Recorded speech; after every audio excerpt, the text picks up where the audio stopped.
Okay, folks, day 3, RESO. Can you believe it?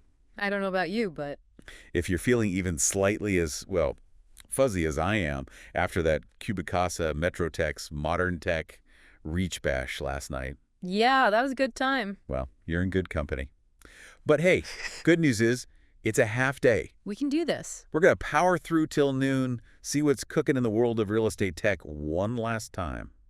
Sounds like a plan. Let's see what they've got lined up for us. Yeah, let's dig into this agenda. All right. See if we can make some sense of it. So first up, we have hallucinations or insights, standards that strengthen AI's thinking. Catchy title. I kind of love it. Yeah. It sounds a little ominous. A little bit, right. Well, everyone's talking about AI going rogue these days, right? Like it's going to take over the world. But this session... It's a very real concern, I think. This session is saying, hold on a second. What if we actually give AI some guardrails? What if we feed it standardized data, like, that good old MLS data, all nice and structured? Maybe then it'll give us reliable results instead of, making stuff up. Interesting. So are they saying that structured information can actually guide the AI's thought processes, so to speak? That's exactly it. It's like instead of letting AI run wild in a jungle of data, we're giving it a nice, organized library. I like that analogy. Okay, so structured data equals a more reliable AI. Potentially, yes. Got it. What's up next? The need for custom data licenses. Now this... Oh, that's timely. Yeah. Very timely. Especially with all the shifts that we've seen in the market lately, right? Absolutely. So this session is all about how MLSs are starting to rethink who gets access to what data. Because, let's face it, not everyone needs to see everything, right? Right. It just creates information overload. So they're going to be talking about different licensing models. Flexible options for big franchisers, individual offices, even nonprofits, like they gave an example here, hurricanehomes.org. Okay, so really customizing that data access to make sure that the right people are seeing the right information. And not a drop more. Okay, I am all for that. Yeah. Less is more sometimes. All right, what else have we got? Next up, the transport work group.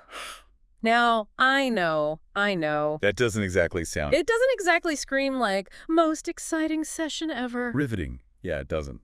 But I've learned at this conference, never judge a session by its title, because...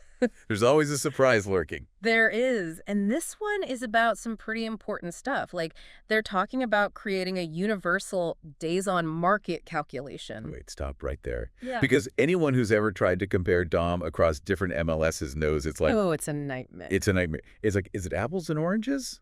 Or is it like, I don't even know. What are we comparing here? You're speaking my language. That's why this is such a big deal. Imagine no more confusion. A universal DOM would mean everyone's on the same page. Okay, that makes a lot of sense. So universal DOM, check. Anything else? They're also diving into provenance. Provenance, is that like wine? Close, but no.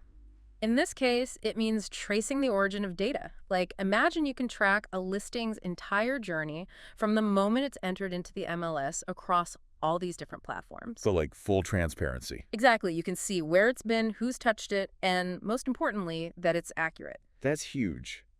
Especially in this day and age where we see listing information all over the place. Right. It can be hard to tell what's reliable and what's not. Okay, last but not least, what have we got? This is my favorite.